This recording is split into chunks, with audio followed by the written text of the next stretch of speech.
ಹೊನ್ನಕಿರಣ news ಚಾನೆಲ್ಗೆ ಸ್ವಾಗತ. ನಾನು ಪೂರ್ಣಿಮಾ ಗಾಯಕ್ವಾಡ್.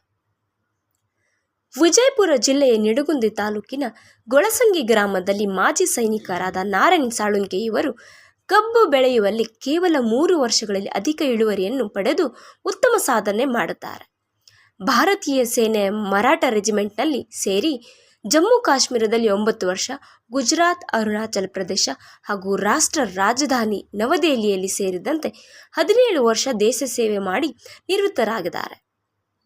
ತಮಗೆ ಪಿತ್ರಾರ್ಜಿತವಾಗಿ ಬಂದ 11 ಎಕರೆ ಜಮೀನಿನಲ್ಲಿ ಕೃಷಿಯಲ್ಲಿ ತೊಡಗಿ ಮೊದಲನೆಯ ವರ್ಷದಲ್ಲಿ 1 ಎಕರೆಗೆ 107 ಟನ್, 2ನೇ ವರ್ಷಕ್ಕೆ 112 ಟನ್ ಮತ್ತು 3ನೇ ವರ್ಷದ ಇಳುವರಿ ಎಕರೆಗೆ 120 ಟನ್ ಇಳುವರಿ ಪಡೆದಿದ್ದಾರೆ. ಜವಳಿ ಮತ್ತು ಕಬ್ಬು ಅಭಿವೃದ್ಧಿ ಸಚಿವರಾದ ಶಿವಾನಂದ ಪಾಟೀಲ್ ಇವರು ಸ್ಥಳಕ್ಕೆ ಭೇಟಿ ನೀಡಿ ಕಬ್ಬು ವೀಕ್ಷಣೆ ಮಾಡಿ ಇದನ್ನು ಕಬ್ಬಿನ ವಿಚಾರವಾಗಿ ಹಲವೆಡೆ ಸುತ್ತಾಡಿ ಹನಿ ನೀರಾವರಿ ಪದ್ಧತಿಯ ಮೂಲಕ ಕಬ್ಬು ಬೆಳೆಯುತ್ತಿದ್ದು ಈಗ ಉತ್ತಮವಾಗಿ ಕಬ್ಬಿನ ಬೆಳೆ ಬಂದಿದೆ. ಸರ್ಕಾರದ ಸವಲತ್ತು ಪಡೆದು ಮುಂಬರುವ ದಿನಗಳಲ್ಲಿ 70 ಎಕರೆ ಪ್ರದೇಶದಲ್ಲಿ ಕಬ್ಬು ಬೆಳೆಯುವ ಯೋಜನೆ ಇದೆ. ರೈತರು ಸರ್ಕಾರದ ಸೌಲಭ್ಯ ಪಡೆದುಕೊಳ್ಳಿ ಎಂದು ಮಾತನಾಡಿದರು. ವರದಿ ಮೆಹಬೂಬ್ ಗುಂಡ್ಕಲ್, ನಿಡಗುಂದಿ. ಹೀಗೆ ಮತ್ತಷ್ಟು ಸುದ್ದಿಗಳಿಗಾಗಿ ನೋಡ್ತಾ ಇರಿ ಹೊನ್ನಕಿರಣ ನ್ಯೂಸ್. ಲೈಕ್ ಮಾಡಿ, ಶೇರ್ ಮಾಡಿ, ಸಬ್ಸ್ಕ್ರೈಬ್ ಮಾಡೋದನ್ನು ಮರಿಬೇಡಿ. ಪ್ರತಿ ಒಂದೊಂದು ಎಕರೆಗೆ ಒಂದು ಎರವಲ್ ಇರ್ತದೆ. ಎಕರೆಗೆ ಒಂದು ಎರವಲ್ ಇರ್ತದೆ. ಅಲ್ಲಿ ತನಕ ಕವರ್ ಮಾಡ್ತದೆ ಹವಾ. ಇಲ್ಲಿದ್ರೆ ಅಲ್ಲಿಗೆ ಇಟ್ಟಂದ್ರೆ ಅದು ಹವಾ ಸಕ್ಸಸ್ ಅಂತ ಮಿನಿಮಮ್ ಒಂದು ಎಕರೆಗೆ ಒಂದು ಎರವಲ್ ಕುಂದಿರ್ಬೇಕು. ಎಷ್ಟು ವರ್ಷ ಆದಮೇಲೆ ಚೇಂಜ್ ಮಾಡ್ತೀವಿ ಸರ್? ನಮ್ಮದು ಅಚ್ಚಿ ಕಡೆ 10% ಟಾರ್ಗೆಟ್ ಆದರೆ ಇದು 5 ವರ್ಷದಲ್ಲಿ ಮಾಡಾಕತ್ತೀವಿ. 150 ಟನ್ ಬೆಳೆಯಬೇಕಂತ ಹೇಳಿದ್ರೆ 12 ತಿಂಗಳೊಳಗೆ ಇದು 5 ಫೂಟಿಗೆ ಬಂದಿದೆ.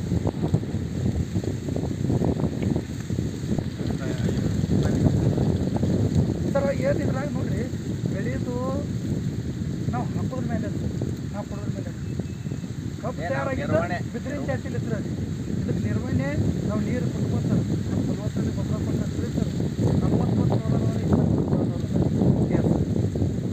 40 ಸರ್ ಗೊಬ್ಬರ ನೀವೇ ತಯಾರು ಮಾಡ್ತೀರೋ ಏನು ಸ್ವತಃ ಹೊರಗಿನ ತಂದು ಹಾಕ್ತೀರೋ? ಗೊಬ್ಬರ ನಾವು ತಯಾರು ಮಾಡ್ಕೊತೀವಿ. ನೀವೇ ತಯಾರು ಮಾಡ್ಕೊತೀವಿ? ನಾವು ತಯಾರು ಮಾಡ್ತೀವಿ.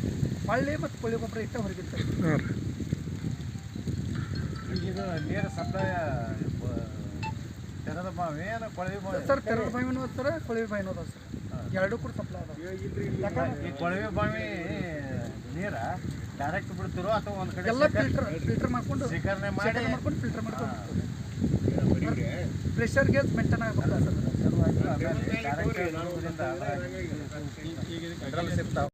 ಗೋಡೆ ವಿಜ್ಞಾನಿಗಳು ಬಂದು ಎಲ್ಲ ಸ್ಟಡಿ ಮಾಡ್ಕೊತೀವಿ. ಶ್ರವಣ್ ಪಾಟೀಲ್ ಸಾಹೇಬ್ ಅದಲ್ರಿ, ಮನೆಯಲ್ಲಿ ನಿಮ್ಗೆ ಮುಗಿದಿಲ್ಲ, ಈಗೆಲ್ಲ ರಿಸರ್ಚ್ ಮಾಡ್ತಾ ಏನು ಹಾಕಿದ್ರು ವ್ಯಾಲಿಡ್ ಅದು ನೀನು ವ್ಯಾಲಿಡ್ ಅದು ಗೊಬ್ಬರ ಆ ಕಬ್ಬಿನೊಳಗಂತ ನಾವು ಹಾಕಿದ್ದು ಕಂಟೆಂಟ್ಸ್ ಯಾವ ರೀತಿ ಹೆಚ್ಚಾಗ್ಯದನು ಎಲ್ಲನೂ ರಿಸರ್ಚ್ ಮಾಡೋಕ್ಕದಲ್ರಿ. ಇವಾಗ ಫುಲ್ ನಡೆದ ಸರ್.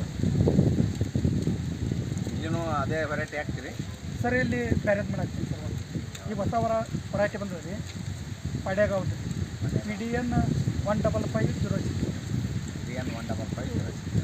ಇದು ಇನ್ನೂ ಏನಿದು ಇದು ಬಿಡುಗಡೆ ಮಹಾರಾಷ್ಟ್ರ ಮಾಡ್ಯಾರ. ಈಗ ಅದು SNK 133 ಉಂಟು. SNK PDN 15006.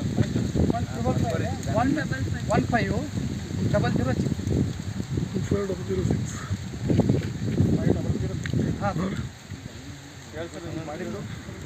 SNK 133 ಉಂಟು. 15006 ನೆಟ್ರೊಳಗೆ ಹಾಕಿಕೊಂಡ್ರಿ ಎಲ್ಲ ಒಳಗೆ ಹಾಕೊಂಡ್ರೆ ನೀರು ಕೊಡ್ಸ್ಬೇಕದಲ್ರಿ ಸರ್. 2 kg ಪ್ರೆಷರ್ಗೆ ಅದಲ್ರಿ, ಟಯರ್ ಟ್ರಕ್ ನಿತ್ರು ಎಬ್ಬಸ್ತದೆ ರೀ. ಇದು ಏನಾಗ ಸರ್? ಅದು ವರ್ಕ್ ಮಾಡುವತ್ತೆ ನೋಡಿ ಸರ್. ಚಪ್ಪಟ್ಟು ಆಗೋದು, ಸ್ವಲ್ಪ ಬರೀದು, ಸ್ವಲ್ಪ ಡ್ಯಾಮೇಜ್ ಬರೋದು ಅಷ್ಟಕ್ಕೆ ನಾವು ಇದು ಮಾಡಿದ್ರೆ ತಿಳಿ ಸರ್. ದೊಡ್ಡ ಭೂಮಿ ಒಳಗೆ ಹಾಕೋತ್ನಾಗ ಅದಲ್ರಿ ಚಪ್ಪಟ್ಟು ಹಿಂಗಾಗಿ ಕಟ್ ಆಗಿರ್ಬಾರ್ದು ಸರ್. ಕಟ್ ಆಗಿತ್ತ ತಿಳಿದ್ರೆ ಮನ್ಯಾಗ ಓದಿಸೋದಿಲ್ಲ, ಹೊರಗೆ ಮಂದ್ಯಾಗ ಓದಿಸೋದಿಲ್ಲ. ಹೆಣ್ಮಕ್ಳ ಕೈಯಾಗ ಅಟ್ಟ ಹುಲಿ ಇಟ್ಟಿರ್ತಾರೆ. ಇಲ್ರಿ ಒಟ್ಟೆ ತೊಗೊಳ್ತಿಲ್ಲ ಸರ್. ರೌದಿ ಸುಟ್ಟು ತಿಳಿರಿ ನಾವು ಹೊಲ ಹೆಂಗೆ ಬೆಳೀತದೆ ಮತ್ತು ಡ್ರಿಪ್ಪರ್ ಎಲ್ಲ ಸುಟ್ಕೊಂಡು ಹೋಗ್ಬಿಡ್ತದೆ. ಯಾವುದೇ ಹೊಲಕ್ಕೆ ರೌದಿ ಸುಡಬಾರ್ದ್ರಿ. ಒಂದು ಇದ್ರೊಳಗೆ ಇದು ಬೆಳಿಬೇಕಂದ್ರೆ ತಿಳಿರಿ 16% ಇದ್ರೊಳಗೆ ಉಳ್ಕೊಂಡಿರ್ತದೆ. ಯಾವುದೇ ನಾವು ಚಿಂತೆ ನಮ್ಮ ದೇಹದೊಳಗೆ ಉಳ್ಕೊಂಡಿರ್ತದೆ. ನಮ್ಮ ಕೆಲಸಕ್ಕೆ ಬರೋಂಗಿಲ್ಲ. ಒಂದು ಪ್ರಯಾಣಿಸೋದು ಆ ಗಿಡದೊಳಗೆ ಗಿಡ ಎಷ್ಟು ಹೆಲ್ದಿ ಬೆಳೀತದೆ. ಇದು ನಾವು ಹೊಲದಾಗ ಇದ ತೊಗೊಂಡು ಇದ ಮಲ್ಚಿಂಗ್ ಮಾಡಿ ತಿಳಿಸ್ತಾರೆ 16% ಖರ್ಚು ಕಡಿಮೆ ಆಗುತ್ತೆ. ಒಂದು ಅದೇ ಮಲ್ಚಿಂಗ್ ಮಾಡಿಬಿಡಿದ್ರಿ ಅದ್ರೊಳಗೆ ಡಿಕಂಪೋಸರ್ ಅವು ಎಲ್ಲ ಅದಾವ್ರಿ. ಲಿಸ್ಟ್ ನಿಮ್ಗೆ ಕೊಡ್ತೀವಿ ಯಾವ್ಯಾವ ಹಾಕ್ಬೇಕು ಬಳಸ್ಬೇಕು ನಮ್ಮ ಭೂಮಿಗೆ ನಾವು ಅದ ಹಾಕೋಬೇಕು ಸರ್. ಸರ್ ಡ್ರಿಪ್ ಲಿತ್ರ ಬಿಡು ಲಿತ್ರ ರೀ 1 ಎಕರೆಗೆ ಪರ್ ಡೇ 5 ತಾಸು ಬಿಟ್ಟರೆ 2 ಲೀಟ್ರದ್ದು 30,000 ಲೀಟ್ರ್ ನೀರು ಹೋಗ್ತದೆ ಸರ್. 30,000 ಲೀಟ್ರ್ ನೀರು 1 ಎಕರೆಗೆ 1 ದಿವ್ಸಕ್ಕೆ ಬಿಟ್ಟು ಸರ್. ಹರಿನೀರೊಳಗೆ 30,000 ಲೀಟ್ರನಿಗೆ 1 ಬಿಗೆ ಉಣ್ಣಾಗಿಲ್ಲ ಸರ್. ಮತ್ತು ಪರ್ ಡೇ ಕೊಡ್ತೇವೆ. ಪರ್ ಡೇ ಲೀಟ್ರ್ ಕೊಡೋ ಲೀಟ್ರ್ ಏನಾಗತ್ತೆ ಗ್ರೋತ್ ಅದು ಗೆಟ್ಟೆಡ್ ಬೇಕಲ್ಲ ಅಟ್ಟೆಡ ತೊಗೋತಿರ್ತದೆ ರೀ. ಹರಿನೀರು ಆದ್ರೆ ಏನಾಗತ್ತೆ ರೀ ಒಮ್ಮೆನ ಕೊಡ್ತೇವೆ 7-8 ದಿವಸ ನಿಂದಿರ್ತೇವೆ. ವೈಟ್ ರೂಟ್ಸ್ ಏನು ಇರ್ತದಲ್ಲ ಸರ್ ನೀರು ಜಗ್ತಿರ್ತದೆ. ಒಳ್ಳೆದು ಹೊಲ ಏನು ಬ್ರಿಕ್ಲಿ ಬಿಡ್ತದಲ್ಲ ರೀ ವೈಟ್ ರೂಟ್ ಕಟ್ ಹಾಕೋದು. ವೈಟ್ ರೂಟ್ ಕಟ್ ಹಾಕೋದು ಗ್ರೋತ್ ನಿಂದಿರ್ತದೆ ರೀ. ಅದ್ರ ಸಂಬಂಧ ಡ್ರಿಪ್ ಮಾಡೋದು ಸರ್. ಯಾಕಂದ್ರೆ ನಮ್ದು 1 ಮೀಟ್ರ್ ಡಯಾದೊಳಗೆ ಎಲ್ಲ ಪೋಷಕಾಂಶಗಳು ಎಲ್ಲ NPK ಎಲ್ಲ ರಾಸಾಯನಿಕ ಆರ್ಗ್ಯಾನಿಕ್ ಎಲ್ಲ ಮೆಟ್ರಲ್ ಅಲ್ಲೇ ಇರ್ತದೆ ಸರ್. ಅಷ್ಟರೊಳಗಿಂದ ತೊಗೊಂಡೋದು ಕಂಟಿನ್ಯೂ ಜಕ್ಕೋತದೆ ಸರ್. ಏನು ರೀ ಇದು 1000 ಲೀಟ್ರ್ ತಂಗಿ ಸರ್. ಫಸ್ಟ್ 500 ಮಾಡಿದ್ದೇನೆ ರೀ. ಈ ಹೊಳೆ 500ದ್ದು ನನಗದು ಕ್ಯಾಲ್ಕುಲೇಷನ್ ಅದಲ್ಲ ರೀ 20 ನಿಮಿಷ ಹೊತ್ತಿಸ್ತಿದ್ವಿ. 20 ನಿಮಿಷ ಹೊತ್ತಿಸ್ಬಾರ್ದು. ಈಗ ನಮಗೆ ಸಲಾನೆ ಹತ್ತಿದಾಗ ಅದಲ್ಲ ಸರ್ ಸ್ಪೀಡ್ ಇಟ್ಟು 1 ನಿಮಿಷ ಒಳಗೆ ಒಂದು ಅರ್ಧ ತಾಸೊಳಗೂ ಆಯ್ ಮಾಡ್ಬೋದು. 2 ತಾಸು ಹೊತ್ತಿದ್ರೆ ರೀ ದೇಹಕ್ಕೆ ಅಟ್ಟಟ್ಟು ಇದು ಹಾಕೋದು ಕೇಳದಲ್ಲ ರೀ. ಈಗ ನಾವು ಅದು ಇದ್ರ ಮೇಲೆ ಅದಲ್ಲ ರೀ 500 ತೆಗೆದು ಈಗ 1000 ಮೇಲೆ ಅಂದ್ರೆ 40 ನಿಮಿಷ ಹತ್ತದ ಸರ್. ಅಂದ್ರೆ ಸ್ಪೀಡ್ ಹೆಚ್ಚಿಗೆ ಆಗ್ತದೆ. ಸ್ಲೋ ಹೋಗ್ಬೇಕು ರೀ. ಸಾವಯವ ಮಾಡಿರಿ ಇದೆಲ್ಲ ಮಾಡಿರಿ ಯಾರು ಹಿಡಿ ಎಲ್ಲಿ ಹಿಡ್ದಿ ಅಲ್ಲಿ ಹಿಡಿದಾರ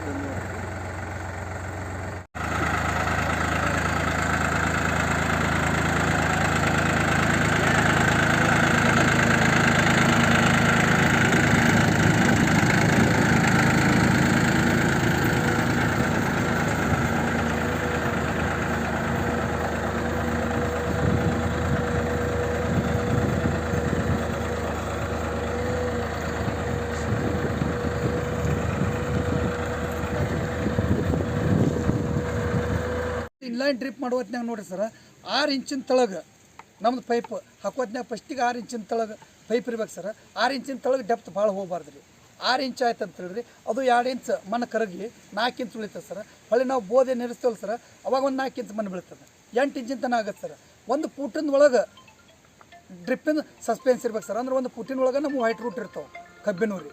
ಅದ್ರ ಸಲುವಾಗಿ ಏನು ಮಾಡ್ಬೇಕು ರೀ ಫಸ್ಟಿಗೆ 6 ಇಂಚ್ ಹಾಕೋಬೇಕು 4 ಇಂಚ್ ಉಳಿತದೆ.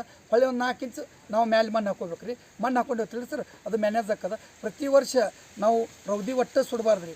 ಇವತ್ತು ಹೈನೀರಿರಲಿ ಇವತ್ತು ಕಬ್ಬಿಂದಿರಲಿ. ಯಾಕಂತ ಕೇಳ್ರಿ ಬೆಂಕಿ ಅನ್ನೋದು ಭಾಳ ಡೇಂಜರ್ ಅದ ರೀ. ಯಾಕಂತ ಕೇಳ್ರಿ ಸೂಕ್ಷ್ಮಾಣುಜೀವಿಗಳು ಕೋಟಿ ಸೂಕ್ಷ್ಮಾಣುಜೀವಿಗಳು ನಮ್ಮ ಭೂಮಿ ಒಳಗೆ ಅದಾವೆ ರೀ. ಅದು ಸುಟ್ಟ ನಂತರ ನಮಗೆ ಬೆಳೆ ಬಂದ್ರೆ ಎಲ್ಲರೂ ಕಬ್ಬು ಸುಟ್ಟಿದ್ದು ಹೊಲ್ದಾಗ ನೋಡ್ರಿ ಬೆಳ್ಳಗೆ ಬರ್ತದೆ. ಎಲ್ಲರಿಗೂ ನನ್ನ ಹೆಸರು ನಾರಾಯಣ ಅರ್ಜುನ್ ಸಾಳುಂಕೆ ಸರ್. ವಾಸಸ್ಥಳ ಗೊಳಸಂಗಿ ನಿಡಗುಂದಿ ತಾಲೂಕು ಸರ್ ಬಿಜಾಪುರ ಜಿಲ್ಲಾ. ನಾ ಭಾರತೀಯ ಸೇನಾ ಮರಾಠ ಲೈಟ್ ಇನ್ಫಂಟ್ರಿಯಲ್ಲಿ 17 ವರ್ಷ ಸೇವೆ ಸಲ್ಲಿಸಿ ನಮ್ಮ ಮೂಲತಃ ಕೃಷಿಗೆ ನಾನು ಒತ್ತು ಕೊಟ್ಟು ಕೃಷಿ ಒಳಗೆ ಏನಾದರೂ ಸಾಧನೆ ಮಾಡಿ ರೈತರಿಗೆ ಮುಂದೆ ತರಬೇಕು. ಜೈ ಜವಾನ್ ಜೈ ಕಿಸಾನ್ ಕಿಸಾನ್ಗೂ ಮುಂದೆ ತರಬೇಕಂತೇಳಿ ಈ ಅಭಿಯಾನ ಶುರು ಮಾಡಿದ್ದೀನಿ ಸರ್. ಫಸ್ಟ್ ನಾನು ಬಾಳೆ ಈರುಳ್ಳಿ ಮೆಕ್ಕೆಜೋಳ ಗೋಧಿ ಎಲ್ಲ ಬೆಳೀತಿದ್ದೀನಿ ಸರ್. ಆದರೆ ಅವಕ್ಕೆ ಫಿಕ್ಸ್ ರೇಟ್ ಇರೋದಾದ ಕಾರಣಕ್ಕದಲ್ಲ ರೀ ನನ್ನ ಫಿಕ್ಸ್ ಇದ್ದ ರೇಟ್ ಯಾವುದಪ್ಪ ತಿಳಿಯಲ್ಲ. 1 ವರ್ಷ ಸಂಶೋಧನೆ ಮಾಡಿದ್ದೀನಿ ಸರ್. ನಾ ಅಡ್ಡಾಡಿ ನನಗೆ ಕಬ್ಬು ಅನ್ನಿಸ್ತಾರೆ. ಕಬ್ಬು ಬೆಳಿಬೇಕಾದ್ರೆ ನಂದು ಎಲ್ಲರದು ಅಟ್ಟೆ ಆಗುತ್ತೆ 30-40 ಟನ್ ಬೆಳೆ ಆಗತ್ತದ. ನಾವೊಂದು ಹೊಸ ಮಾದರಿ ಒಳಗೆ ಬೆಳೆದು ರೈತರಿಗೆ ಮಾದರಿ ಆಗಬೇಕು ಅಂತ ಹೇಳಿದಲ್ಲ ಸರ್. ಒಂದು ಹೊಸ ಅಭಿಯಾನ ಚಾಲೂ ಮಾಡಿದ್ದೀನಿ ಸರ್. ಡ್ರಿಪ್ ಮಾಡಬೇಕು. ನಮಗೆ ನೀರು ಕಡಿಮೆ ಸರ್. ಯಾಕಂದ್ರೆ ನಮಗೆ ಸರ್ಕಾರಿ ನೀರು ಯಾವೂ ಇಲ್ಲ ಕೆನಾಲ್ ಇಲ್ಲ ಹೊಳಿ ಇಲ್ಲ ಇದು ಇಲ್ಲ ಸರ್. ಬೋರಿಂದು ಮತ್ತು ಬಾಯಿಲಿತ್ರ ನೀರು ತೊಗೋಬೇಕು. ನನ್ನ ನೀರು ಕಡಿಮೆ ಆದರೂ ಬೆಳೆ ಬರೀಬೇಕು 100 ಟನ್ನಿನ ಮೇಲೆ ಬೆಳಿಬೇಕಂತೇಳಿ ನನ್ನೊಂದು ಕನಸಿತ್ತು ಸರ್. ಅದಕ್ಕೆ ಏನು ಮಾಡ್ಬೇಕಂತೇಳಿ ರಿಸರ್ಚ್ ಮಾಡಿದಾಗ ನನಗೆ ಡ್ರಿಪ್ ಮಾಡ್ಬೇಕಂತೇಳಿ ತಲೆಯಾಗಿ ಬತ್ತು ಸರ್. ಡ್ರಿಪ್ ಮಾಡ್ಬೇಕಂದಾಗ ನಾ ಮತ್ತೆ ಅದು ಲೆಕ್ಕ ಹಾಕಿದ್ದು ಸರ್. ಡ್ರಿಪ್ಪಿಂದ ಕಾಸ್ಟ್ ಹೆಚ್ಚಿಗೆ ಬರ್ತದೆ. ಭೂಮಿ ಒಳಗಿಂದ ಹಾಕಿದ್ದು ಮಾಡಿದ್ರೆ ಸಕ್ಸಸ್ ಆಗೋದು ಅಂತೇಳಿ ಮತ್ತೆ ಅದ್ರ ಬಗ್ಗೆ ರಿಸರ್ಚ್ ಮಾಡಿ ಭೂಮಿ ಒಳಗೆ ಡ್ರಿಪ್ ಹಾಕಿದ್ದೀನಿ ಸರ್. ಅದಕ್ಕೆ ನೀರು ಕಡಿಮೆ ಹೋಗುತ್ತೆ ಮತ್ತು ಅದರ ಡಿಸ್ಚಾರ್ಜ್ ಎಲ್ಲರೂ ಅಂದ್ರೆ ನನಗೆ ಫಸ್ಟಿಗೆ 4 ಲೀಟ್ರ್ 6 ಲೀಟ್ರದ್ದು ಹಾಕತ್ತೇಳಿ ನನಗೆ ಅದು ಕನ್ಫ್ಯೂಸ್ ಆಗಿ ಮತ್ತು ಅದ್ರ ಬಗ್ಗೆ ರಿಸರ್ಚ್ ಮಾಡಿದ್ದೀನಿ ಸರ್. ನೀರು ಯಾಕೆ ಕಡಿಮೆ ಹೆಚ್ಚಿಗೆ ಹಾಕಿಬಿಟ್ಟಂದ್ರೆ ಡೆಪ್ತ್ ತಳಗೆ ಹೋಗ್ತದೆ. ತಳಗೆ ಹೋದ ನಂತರ ನಾವು ಹಾಕಿದ್ರೆ ರಾಸಾಯನಿಕ ಸಾವಯವ ಗೊಬ್ಬರ ಎಲ್ಲ ತಳಗೆ ಹೋಗಿ ಗಟ್ಟಿಯಾಗಿ ಕುಂದಿರ್ತದೆ. ನೀರು ಕಡಿಮೆ ಹೋಗ್ಬೇಕು, ಡೆಪ್ತ್ ಕಡಿಮೆ ಹೋಗ್ಬೇಕು, ಸ್ಪ್ರೆಡ್ ಹೆಚ್ಚಾಗಬೇಕು ಅಂತ ಹೇಳಿದಲ್ರಿ. 2 ಲೀಟ್ರದ್ದು ನೀರು ಒಂದು ತಾಸಿಗೆ 2 ಲೀಟ್ರದ್ದು ಹಾಕಿದ್ದೀನಿ ಸರ್. ಒಂದು ಎಕರೆಗೆ 1 ತಾಸಿಗೆ ನೀರು ಬಿಟ್ಟರೆ ಅಂದ್ರೆ ಸರ್ 9,000 ಲೀಟ್ರ್ ನೀರು ಹೋಗುತ್ತೆ ಸರ್ ಡ್ರಿಪ್ಪಿಗೆ. ಅದೇ 3 ತಾಸು ಬಿಟ್ಟರೆ ಅಂದ್ರೆ 30,000 ಲೀಟ್ರ್ ನೀರು ಹೋಗುತ್ತೆ ಸರ್. ಒಂದು ದಿನಕ್ಕೆ 30,000 ಲೀಟ್ರ್ ಅಂದ್ರೆ ಸಹಜ ಆಗುತ್ತಪ್ಪ, ನಂದು ಬೆಳೆ ಬೆಳೀತದೆ ಅಂತೇಳಿ ನಾ ತೊಗೊಂಡಿದ್ದು ಹೊಲ 4 ಎಕರೆ 30 ಗುಂಟೆ ಸರ್. ಅದರೊಳಗೆ ಇದು ರೋಡ್ ಬತ್ತು, ಶೆಡ್ ಬತ್ತು, ದಾರಿ ಬತ್ತು, ಹೊಂಡ ಬತ್ತು, ಇದು ಹಾಕತ್ತೆ ಹೇಳ್ರಿ. 4 ಎಕರೆ 10 ಗುಂಟೆ ನಂದು ಸಾಗುವಳಿ ಕೂತ್ ಸರ್, ಕಬ್ಬು ಕುತ್ತಿದ್ದು ಮಾಡ್ರಿ. ಯಾಕಂದರೆ ಸಾಳುಂಕಿ ಅಂತ ರಿಟೈರ್ಡ್ ಸೈನಿಕ, 6 ಎಕರೆ ಜಮೀನು, ಬರೀ 6 ಎಕರೆ ಇದೆ. 6 ಎಕರೆನಲ್ಲಿ 3 ವರ್ಷ 3 ಕುಳಿ ತೆಗೆದಿದ್ದಾನೆ. ಒಂದು ವರ್ಷಕ್ಕೆ 110 ಟನ್ನು 120 ಟನ್ ತೆಗ್ದಾನೆ. ಈ ಸರ್ತಿ ಇನ್ನೂ ಹೆಚ್ಚಾಗ್ಬೋದು ಅಂತೇಳಿ 3ನೇ ವರ್ಷ ತೆಗೆದ್ರು. ಮತ್ತು 5 ವರ್ಷ 6 ವರ್ಷ ಅದೇ ನಾಟಿಗೆ ಕಂಟಿನ್ಯೂ ಮಾಡ್ತಾನೆ ನಾವು. ಅದರಿಂದ ಕಾಸ್ಟ್ ಆಫ್ ಕಲ್ಟಿವೇಷನ್ ಕಡಿಮೆ ಆಗುತ್ತೆ. ಇದು ಒಂದು. ಎರಡನೇದು, ಅವನು ಏನು ಬೆಳೆ ಬೆಳೀತಾ ಇದ್ದಾನೆ ಭಾಳ ಆಧುನಿಕ ಪದ್ಧತಿ ಅಳವಡಿಸ್ಕೊಂಡಿದ್ದಾನೆ. ನಮ್ಮ ರೈತರೆಲ್ಲರೂ ಏನು ಹಾಳಾಗ್ತಾ ಇದ್ದಾರೆ ಅಂದರೆ 100-200 ರೂಪಾಯಿ ಸಲುವಾಗಿ ಸರ್ಕಾರದ ಜೋಡಿ ಜಗಾಡ್ತೀರಿ. 1 ಎಕರೆಗೆ 30-40 ಟನ್ನು ತೆಗಿತೀರಿ. ಕೆಲವೊಬ್ರು 60 ಟನ್ ತೆಗೆದಿದ್ದಾರೆ, ನಾನು ಇಲ್ಲ ಅಂತ ಹೇಳೋದಿಲ್ಲ, 60-70 ತೆಗೆದಿರ್ಬೋದು. ಬಟ್ ಈ ಮನುಷ್ಯ ಎವ್ರೇಜ್ 100 ಟನ್ ತೆಗಿತಾನೆ. ಎವ್ರೇಜ್ 120 ತೆಗೆದ್ರೂ ಒಂದು ವರ್ಷಕ್ಕೆ 100 ಟನ್ ತೆಗಿತಾನೆ. ಮತ್ತು 12 ತಿಂಗಳಿನಲ್ಲಿ ತೆಗಿತಾನೆ, 14 ತಿಂಗಳಲ್ಲ. ಕೆಲವೊಬ್ರು 14 ತಿಂಗಳಿಗೆ ಹೋದ್ಮೇಲೆ ಈ ಥರ ಮಾಡ್ತಾರೆ, 12 ತಿಂಗಳಿನಲ್ಲಿ ತೆಗಿತಾನೆ. ಅದರಿಂದ ಒಂದು ವರ್ಷಕ್ಕೆ ಅವನಿಗೆ 40 ಟನ್ನಿನ ದುಡ್ಡು ಎಕ್ಸ್ಟ್ರಾ ಬರುತ್ತೆ. ಅಂದರೆ ಅದೇ 1,20,000 ರೂಪಾಯಿ ಆಯಿತು. ಈ ನಮ್ಮ ಸರ್ಕಾರದ ಅಂಗಿ ಹಿಡಿದು ಕಿವಿ ಹಿಡಿದು ಅದನ್ನು 100 ರೂಪಾಯಿ ತೊಗೊಳ್ಳೋ ಬದಲಿ ರೈತರು ಈ 30 ಟನ್ನಿಂದ 1,20,000 ರೂಪಾಯಿ ಸಿಗೋದನ್ನು ಬಿಟ್ಟು ಇವ್ರ ಜೋಡಿ ಜಗಾಡ್ ಕೂತ್ಕೊಂಡಿರೋದ್ರಾಗ ಅರ್ಥ ಏನಿದೆ? ಆ ಥರದ ಪದ್ಧತಿ ಅಳವಡಿಸ್ಕೊಂಡು, ಮತ್ತು ಕಬ್ಬಿಗೆ ಇನ್ನೂ ಒಂದು ಸ್ವಲ್ಪ ಎಲ್ಲಿವರೆಗೆ ಇಥನಾಲ್ ಇದೆ ಅಲ್ಲಿವರೆಗೆ ಬೆಲೆ ಇದೆ. ಬಟ್ ಇಥನಾಲ್ ಬಿಟ್ಟು ಸಕ್ರೆ ಧಾರಣೆ ಕೂಡ ಕೇಂದ್ರ ಸರ್ಕಾರ ಸರಿಯಾಗಿ ನಿರ್ವಹಣೆ ಮಾಡ್ತಾಯಿಲ್ಲ. 31 ರೂಪಾಯಿ ಇದ್ದು ಇವತ್ತಿಗೆ 6-7 ವರ್ಷ ಆಯಿತು, ಅದನ್ನು ಬದಲಾವಣೆ ಮಾಡ್ತಾಯಿಲ್ಲ. ಬದಲಾವಣೆ ಮಾಡೋದು ಬಿಟ್ಬಿಡಿ, ಯಾರು ಕಮರ್ಷಿಯಲ್ ಯೂಸ್ ಮಾಡ್ತಾರೆ 1 ಕಿಲೋ ಸಕ್ಕರೆ ಹಾಕಿ ತಾವು 31 ರೂಪಾಯಿಗೆ ತೊಗೊಳ್ತಾರೆ, ಅವ್ರು 100 ರೂಪಾಯಿ ಲಾಭ ಮಾಡ್ಕೋತಾರೆ. 100, 200, 300 ರೂಪಾಯಿ ಕ್ಯಾಡ್ಬರಿ ಚಾಕ್ಲೇಟ್ದವಂತರೂ 300 ರೂಪಾಯಿ ಲಾಭ ಮಾಡ್ಕೋತಾನೆ. ಅದನ್ನು ಇವರು ಆಯ್ಕೆ ಮಾಡಿ ತಮ್ಮ ಹೊಲದಲ್ಲಿ ಏನು ವೈಜ್ಞಾನಿಕವಾಗಿ ಏನೇನು ಮಾಡಬೇಕು ಆ ಬೆಳೆಗೆ ಅದರ ಪ್ರಕಾರನ ಮಾಡ್ತಾಯಿದ್ದಾರೆ. ಜೊತೆಗೆ ತಾವು ಅವ್ರು ಏನು ನಿರಂತರವಾಗಿ ಸಂಶೋಧನೆ ಮಾಡ್ತಾಯಿದ್ದಾರೆ, ಈ ಕಬ್ಬು ಹೆಂಗೆ ಬೆಳೆದ್ರೆ ಹೆಂಗೆ ಬರ್ತದೆ ಅಂತ ಹೇಳಿಬಿಟ್ಟು. ಈಗ ಅವ್ರು ಫಸ್ಟ್ ವರ್ಷನೇ ನಮ್ಮ ಈ ಕಬ್ಬಿನಲ್ಲಿ ಅವರು 107 ಟನ್ ತೊಗೊಂಡಾರ ಸರ್. ಈಗ ನಿಮ್ಮ ವ್ಯಾಪ್ತಿಯಲ್ಲಿ ಇದೆ ಫಸ್ಟ್ ಪ್ಲಾಟ್ ಏನು ಸರ್ ಇದು? ಈ 107 ಟನ್ ಬೆಳೆದಿರೋದು ನಮ್ಮ ತಾಲೂಕಲ್ಲಿ ಫಸ್ಟ್ ಇದು. ಬೇರೆ ಯಾರು ನಮ್ಮ ತಾಲೂಕಿನ ಅವರೇಜ್ 40 ಟನ್ ಐತಿ. ಈಗ ರೈತರು ಮಾಡುವಂಥ ಪದ್ಧತಿ ಪ್ರಕಾರ ಬೆಳೀತಾ ಇದ್ದಾರಲ್ಲ 40. ಯಾರು ಡ್ರಿಪ್ ಮಾಡಿ ಭಾಳ ಬೆಳೆದಾರ ಅಂದ್ರೆ 50 ಟನ್ ಬೆಳೀತಾರೆ. ಈ ನಮ್ಮ ಕೋಲಾರ ಭಾಗದಲ್ಲಿ ಬಳುತಿ ಅಂತ ಊರಿನಲ್ಲಿ 60-70 ಟನ್ ಬೆಳೀತಾರೆ. ಇನ್ನು ಸಾಮಾನ್ಯವಾಗಿ ನಮ್ಮ ತಾಲೂಕಿನ ಅವರೇಜ್ 40 ಟನ್ ಪಾರ್ಯಾಕಾರ. ಆದರೆ ಇವರು ವಿಶೇಷವಾಗಿ ಈ ಥರ ಟೆಕ್ನಾಲಜಿ ಯೂಸ್ ಮಾಡಿ ತಳಿಗಳ ಆಯ್ಕೆಯಿಂದ ಹಿಡಿದು ಪ್ಲ್ಯಾಂಟಿಂಗ್ ಮಾಡೋದ್ರಿಂದ ಹಿಡಿದು ಅದರ ರಸಗೊಬ್ಬರ ನಿರ್ವಹಣೆ ಮತ್ತು ಸಮಗ್ರ ಪೀಡೆ ನಿರ್ವಹಣೆ ಮಾಡ್ತಾರೆ. ಮತ್ತು ಡ್ರಿಪ್ ಅಳವಡಿಸ್ಯಾರ, ಇನ್ಲೈನ್ ಡ್ರಿಪ್ಪು. ಮತ್ತು ಹೆಚ್ಚಿನ ಅಗಲದ ಸಾಲುಗಳನ್ನ ಅಂದರೆ 7 ಫೂಟಿಗೆ ಸಾಲುಗಳು ಮಾಡಿದ್ದಾರೆ.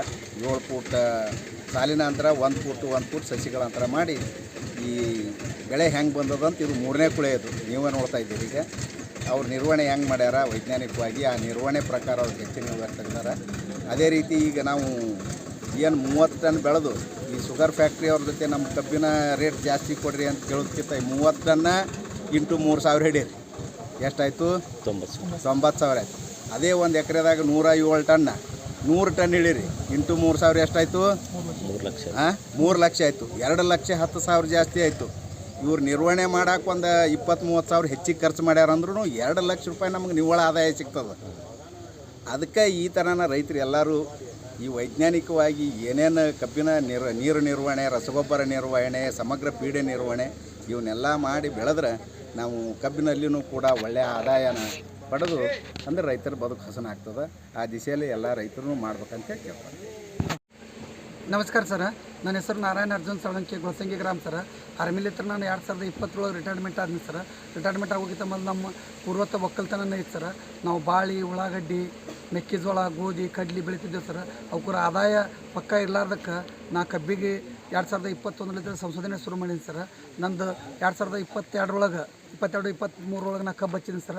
ಎಕರೆಗೆ 100 ಟನ್ ಬೆಳಿಬೇಕಂತ ನನ್ನ ಕನಸಿತ್ತು ಸರ್. ಫಸ್ಟ್ನೇ ವರ್ಷಲಿತ್ತು ಹಿಡ್ಕೊಂಡು ಇಲ್ಲಿ ತನಕ 100 ಮೇಲೆ ನಾನು ಕಬ್ಬು ದಾಟ್ಕೊತ ಬಂದ ಸರ್. ಇದು ನನ್ನ 3ನೇ ವರ್ಷದ ಕುಳೆ ಸರ್. ಇದು HNK 13374 ಸರ್. ಇದ್ರೊಳಗೆ ಅದಲ್ಲ ಸರ್, ಇನ್ಲೈನ್ ಡ್ರಿಪ್ ಮಾಡೀನಿ. ಒಳ್ಳೆದಲ್ರಿ, ಇದಕ್ಕೆ ತಾಸಿಗೆ 2 ಲೀಟ್ರ್ ನೀರು ಬೀಳುತ್ತೆ. ಒಂದು ಎಕರೆಗೆ 6000 ಲೀಟ್ರ್ ನೀರು ಹೋಗುತ್ತೆ ಸರ್.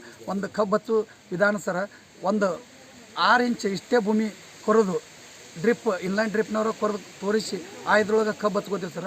ಆ ಕಬ್ಬು ಹಚ್ಚೋದು ಒಂದು ಎಕರೆಗೆ 6000 ಕಬ್ಬು ಸರ್. ಒಂದು ಕಬ್ಬಿಗೆ ಮಿನಿಮಮ್ ಅಂದ್ರೆ 7 ರಿಂದ 9 ಮರಿಗಳು ಇರಬೇಕು. ಆ ಒಂದು ಎಕರೆಗೆ 6000ಗಳ ಇಂಟು 7 ಮರಿ ಕೊಡ್ತಂದ್ರೆ 42,000 ಆಯ್ತು ಸರ್. 42,000 ಕಬ್ಬದೊಳಗದಲ್ಲ ರೀ ನಮಗೆ ಮಿನಿಮಮ್ 2 ರಿಂದ 2.5 kg ಕಿತ್ತ 105 ಟನ್ ಕುಂದಿರ್ತದೆ ಸರ್. 3 kg ಕುತ್ತ 120 ಟನ್ 26 ಟನ್ ಕುಂದಿರ್ತದೆ ಸರ್. ಈಗ ನನ್ನ ಕಬ್ಬಿದೆ 8ನೇ ತಿಂಗಳದ.